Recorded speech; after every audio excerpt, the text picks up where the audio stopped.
శ్రీ తెలుగు వాస్తు ఛానల్కి స్వాగతం.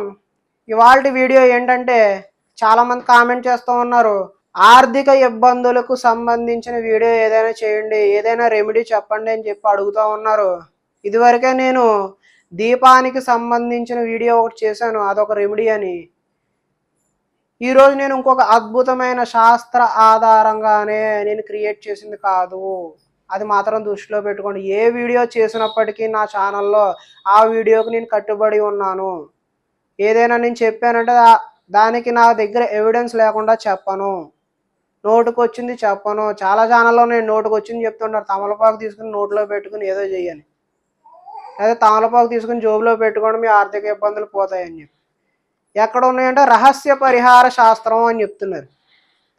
రహస్య పరిహార శాస్త్రం ఎక్కడ ఉన్నదో ఎవరికి తెలియదు, రహస్యం కదండి, రహస్యంగానే ఉంటుంది. కాబట్టి అటువంటివి ఏవైనా సరే మీరు నమ్మకండి. మనం ఏంటంటే ఇలాంటి వారి వల్లే మన సనాతన ధర్మం భ్రష్టు పడుతుంది. అశాస్త్రీయమైనటువంటి అభూత కల్పనకు సంబంధించినటువంటి రెమెడీలు ఏవి కూడా మీరు పాటించవద్దు. తమలపాకు జోబులో పెట్టుకుంటే కోటీశ్వరులు అవుతారంటండి. తమలపాకు జోబులో పెట్టుకుంటే కోటీశ్వరులు ఎలా అవుతారండి? మన ప్రయత్నం ఉండాలి కదా. లేదా బీరువా ఎక్కడో పెడితే కోటీశ్వరులు అవుతారు. బీరువా అక్కడ పెట్టేసి మనం ఇంట్లో కూర్చుంటే అవ్వం కదండి. మన ప్రయత్నం ఉండాలి. ఏదైనా సరే, ఏ రెమెడీ చేసినా సరే మన ప్రయత్నం లేకుండా ఫలించదు. ఆ విషయాన్ని దృష్టిలో పెట్టుకుని ఇవాల్టి రెమెడీ ఏంటంటే శాస్త్ర ఆధారంగానే చెప్తున్నాను నేను. చాలా పుస్తకాల్లో ఉంది, మీకు కూడా తెలిసే ఉంటుంది. ఆర్థిక ఇబ్బందులకు సంబంధించినటువంటి రెమెడీ. ఆర్థిక ఇబ్బందులు ఎప్పుడెప్పుడు జరుగుతాయంటే నైరుతి, యజమానికి ఆర్థిక ఇబ్బందులు జరుగుతూ ఉంటే నైరుతిలో దోషం ఉంటుంది. అదేవిధంగా ఆగ్నేయంలో దోషం ఉంటుంది. అంటే రెమెడీ ఎక్కడెక్కడ దోషాలు ఉన్నాయో చెప్తున్నానండి. ఫస్ట్ ఆగ్నేయంలో కానీ నైరుతిలో కానీ దోషాలు ఉంటే మన యొక్క ఆర్థిక ఇబ్బంది జరుగుతుంది. అదేవిధంగా ఉత్తర భాగం కుబేర స్థానం, ప్రధానంగా ఉత్తరంలో ఏదైనా దోషం ఉందంటే ఆర్థిక ఇబ్బందులు తప్పవు. ఉత్తర దోషం సాధారణంగా ఎలా ఏర్పడుతుందంటే ఉత్తర మధ్య భాగంలో ఏదైనా సంపు వచ్చిందంటే, అంటే ఇంటికి మధ్య భాగం, స్థలానికి మధ్య భాగం కాదండి, ఇంటికి మధ్య భాగంలో మనకు సంపు కానీ సెప్టిక్ ట్యాంక్ కానీ ఉత్తర భాగంలో వస్తే ఉత్తర దోషం ఏర్పడుతుంది, ఆర్థిక ఇబ్బందులు తప్పవు. ఈ విషయాన్ని గుర్తుపెట్టుకోండి. కాబట్టి ఎక్కడ దోషం ఉంటే, ఈ దోషాలు నైరుతిలో ఏదైనా లెట్రిన్ ఉంటే, అటాచ్డ్ బాత్రూమ్ ఉంటే, సెప్టిక్ ట్యాంక్ ఉంటే అది నైరుతి దోషం అవుతుంది.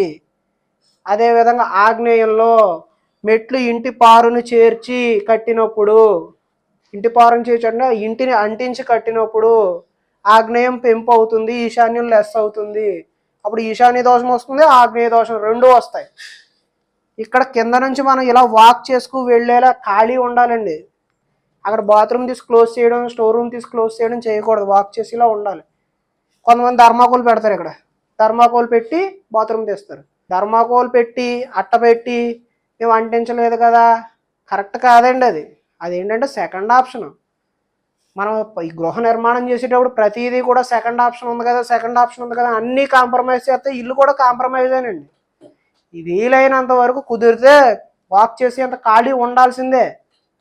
మనకు వేరే ప్లేస్ లేదు, కుదరదు, చిన్న గృహం అన్నప్పుడు తప్పదు పెట్టుకోండి. అప్పుడు అట్ట పెట్టో థర్మాకోల్ పెట్టో అంటించకుండా కట్టండి. అలాంటి సందర్భంలో చాయిస్ ఉన్నప్పుడు మాత్రం సెకండ్ ఆప్షన్లకు వెళ్ళొద్దు. ఏ వీడియోలో ఏ అమరిక చెప్పినా first preference, second preference, third preference అని చెప్పి 3 విషయాలు 4 విషయాలు చెప్తూ ఉంటాను. నేను చెప్పిన ప్రతిదీ ఫస్ట్ ప్రిఫరెన్స్కి మీరు ఇల్లు కట్టండి 100% యోగిస్తుంది. సెకండ్ ప్రిఫరెన్స్ ఉంది కదా, థర్డ్ ప్రిఫరెన్స్ ఉంది కదా అని చెప్పి అన్ని సెకండ్ థర్డ్ ప్రిఫరెన్స్లో కడితే ఆ ఇల్లు ఎలా యోగిస్తుందండి?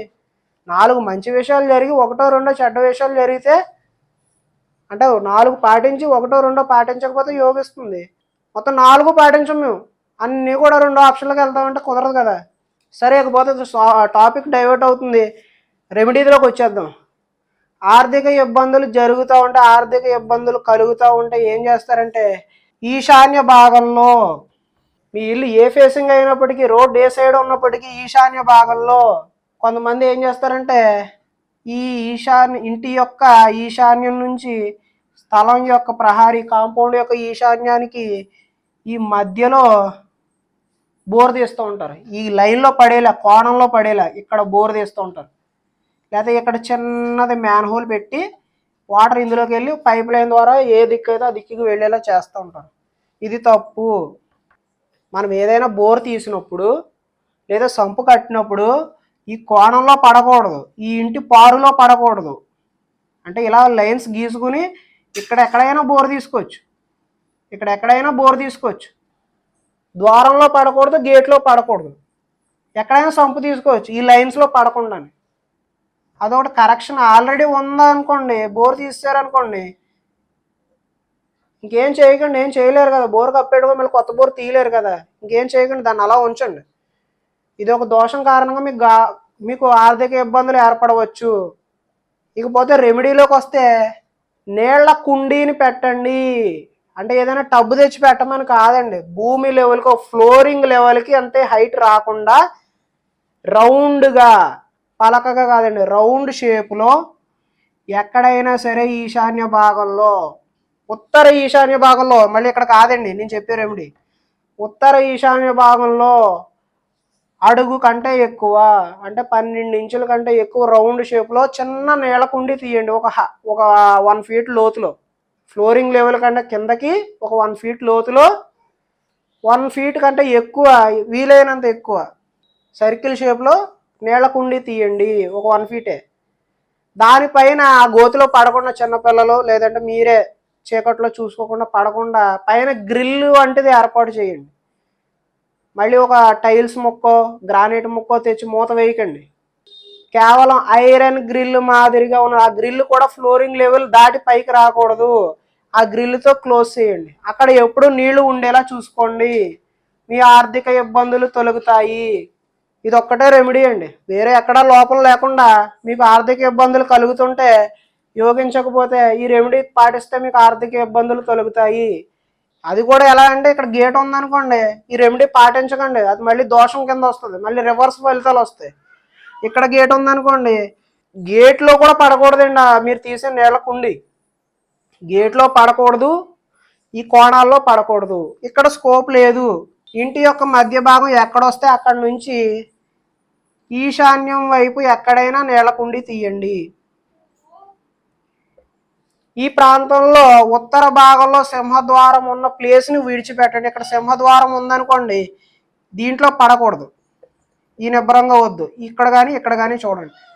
అది ఎప్పుడు అంటే ఇక్కడ గేట్స్ లేనప్పుడు, ఈ లైన్లో ఒకవేళ గేట్ ఉందనుకోండి, గేట్ని తప్పించి అవతల పక్కకి పెట్టండి, లేదంటే అవతల పక్కకు పెట్టండి. అలా నీళ్ల కుండి తీసుకుంటే మీ ఆర్థిక ఇబ్బందులు తొలగుతాయని చెప్పడంలో ఎటువంటి అతిశయోక్తి లేదు.